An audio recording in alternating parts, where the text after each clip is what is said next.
I am utilizing the Bit Integrations plugin to establish a connection between these two platforms. Let's go to Bit Integration Dashboard. Create integration. Select Avada Forms as a trigger. Click on the Fetch button and go to your form page to submit it and fetch the Avada Forms.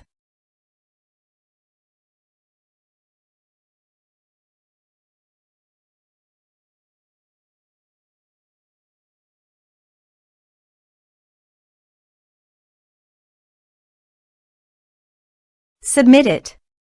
Form submitted successfully. Now go to your integration site and here you can see that the Avada Forms fetched successfully. Change the data types of the email and phone number.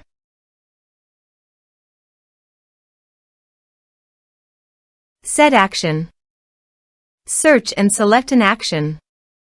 WooCommerce. Connect. Next. Select a module. I will create a customer, so I am choosing to create customer.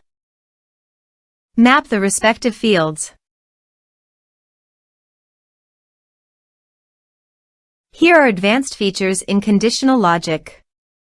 If you want, you can use it for your own requirement. Click on Next. Finish and save it. Now visit your form page, fill it out, and submit it.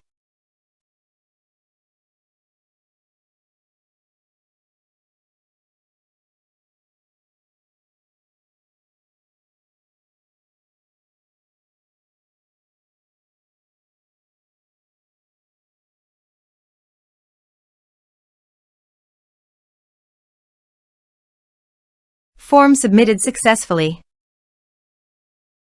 Now go to the WooCommerce Customers dashboard. And you can see customer created successfully in the WooCommerce.